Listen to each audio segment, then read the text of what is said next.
साथ 12 दिन बीत जाने के बाद भी अर्चना की मिसिंग मिस्ट्री सुलझ नहीं पाई है, न कोई सुराग मिला।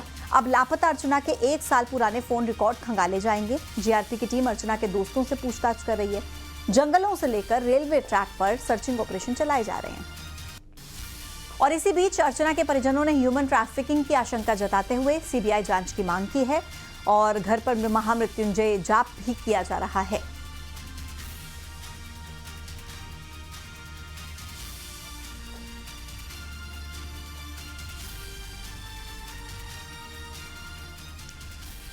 और आइए अब डिटेल में आपको बताते हैं कि आखिर अर्चना की तलाश के लिए क्या क्या किया जा रहा है। देखिए, फोन रिकॉर्ड खंगाले जा रहे हैं, दोस्तों से पूछताछ हो रही है, नदी नाले में तलाश हो रही है, जंगल खेतों में सर्चिंग हो रही है, रेलवे ट्रैक पर सर्चिंग, वन विभाग का ऑपरेशन जो है वो भी चल रहा है, सर्चिंग ऑपरेशन। इधर रेलवे का भी सर्चिंग ऑपरेशन चल रहा है। परिजनों की तरफ से सीबीआई जांच की मांग की गई है। इसके अलावा परिजनों का आरोप ये भी है कि हमें आशंका लग रही है कि मानव तस्करी का ये मामला हो सकता है, यानी कि ह्यूमन ट्रैफिकिंग का। अर्चना के घर पर महामृत्युंजय जाप कराया जा रहा है अर्चना की सलामती के लिए। तो कुल मिलाकर हर वो मुमकिन कोशिश पुलिस कर रही है। जो भी लग रहा है कि ये संभावनाएं हो सकती हैं कि अर्चना यहाँ हो सकती है, या हो सकता है कि अर्चना के साथ जो भी संभावनाएं बनती नजर आए, क्या हुआ होगा। अब हर एंगल से पुलिस इस पूरे मामले की तफ्तीश कर रही है। और इसी बीच रेलवे ट्रैक हो या वन विभाग की टीम हो, वो भी सर्चिंग कर रही है। नदियों तक में जो है ढूंढा जा रहा है अर्चना तिवारी को, लेकिन अभी तक अर्चना के बारे में कुछ नहीं पता। जंगल और खेतों तक में अर्चना तिवारी की तलाश जारी है।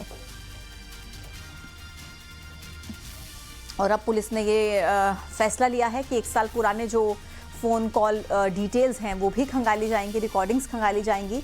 अगर कुछ समझ में आ पाए कि अर्चना का बिहेवियर क्या रहता था, किससे वो ज़्यादा बात करती थी, या कोई भी ऐसा अगर सुराग मिल पाए जो अर्चना तक पहुंचने में काम आ पाए, अब उन सभी एंगल्स पर जो है पुलिस जांच कर रही है। जो है इंदौर में पढ़ रही थी और वहाँ से जो है अपने राखी में, रक्षाबंधन में भाइयों के लिए राखी बांधने के लिए बड़ी खुशी से आ रही थी, परंतु वह बीच में ही ये उसके साथ ये घटना घट गई। अब ये मामला में जो है छोटा मोटा मामला नहीं है, मुझे ऐसा लग रहा है कि ये मानव तस्करी का मामला है। मुख्यमंत्री जी से निवेदन करता हूँ मैं, मोहन जी से, कि इसको मानव तस्करी से यह जोड़ कर देखा जाए और इसकी सीबीआई जांच कराई जाए। जब तक सीबीआई जांच नहीं होगी तो अपराधी जल्दी पकड़ में नहीं आएंगे।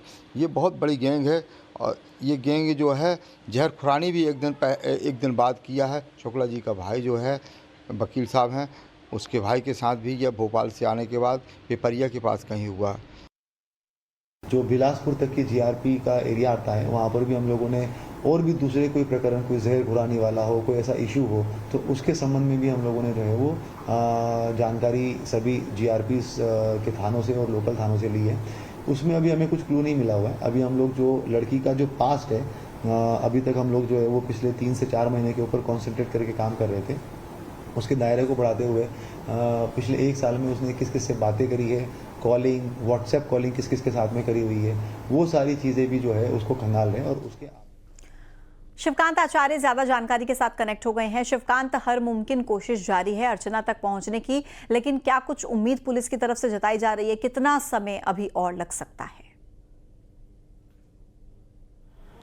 जी हाँ, बिल्कुल 12 दिन हो चुके हैं अर्चना तिवारी को लापता हुए, और अब 2 प्रकार से काम किया जा रहा है। एक तो तकनीकी साक्ष्यों के आधार पर पुलिस अपनी सर्चिंग कर रही है, दूसरी तरफ उसके परिजन जो है भगवान की तरफ, अध्यात्म की तरफ पहुंचे हैं। आज महामृत्युंजय का जाप किया जा रहा है। उनके बड़े पिता का कहना है कि हम अब बागेश्वर धाम जाने का विचार कर रहे हैं और बागेश्वर बाबा से अर्जी लगाएंगे कि वो अर्चना तिवारी के बारे में कुछ बताएं। वहीं पुलिस का कहना है कि अब हम अर्चना तिवारी के पिछले 1 साल तक के रिकॉर्ड्स जो है चेक करेंगे। फ़ोन कॉल हो, वीडियो कॉलिंग हो, व्हाट्सएप कॉलिंग हो, सोशल मीडिया जो उसके फ्रेंड जुड़े हों, फ्रेंड अगर सोशल मीडिया पे हैं और इन फोटोज़ में कोई साथ में ऐसा कोई व्यक्ति है, कोई फ्रेंड है जो अर्चना के भी टच में रहा हो, उसका स्टेटस क्या है, वो कहाँ पर है। इसके अलावा वन विभाग की टीम जांच कर रही है, जीआरपी तलाश कर रही है, लोकल पुलिस तलाश कर रही है और 25 पुलिसकर्मियों की एक टीम बनाई गई है जो 24 घंटे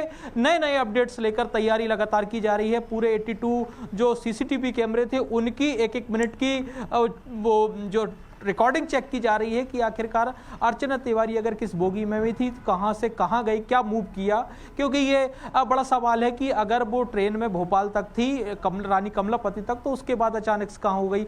इस दौरान अगर कोई संदेह व्यक्ति भी देखा गया है तो उससे भी पूछताछ की जाएगी। कई जो जेब कतरे होते हैं, जो वेंडर्स होते हैं, उनसे भी पूछताछ की जाएगी। और पुलिस मतलब ऐसा कोई पहलू नहीं छोड़ना चाहती जहां पर भी ना हो। वहीं उसके परिजन जो है अध्यात्म और भगवान की शरण में है कि महामृत्युंजय का जाप है। एक बात और कही है, सीबीआई जांच की मांग की है उनके परिजन ने कि सीबीआई जांच की जाए, क्योंकि जहर खुरानी की आशंका भी है और उनको मानव तस्करी से जोड़कर भी देखा जाए। मुख्यमंत्री डॉक्टर मोहन यादव से गुहार लगाई है कि अर्चना तिवारी को सर्च कराने में, ढूंढ कराने में प्रशासन मदद करे ताकि वो जल्द ही अपनी बेटी से मिल सके, चूंकि होनहार बालिका थी। लेकिन एक जरूर उसमें आशंका पैदा होती है कि अगर जी। आपका बहुत बहुत शुक्रिया डिटेल्स देने के लिए।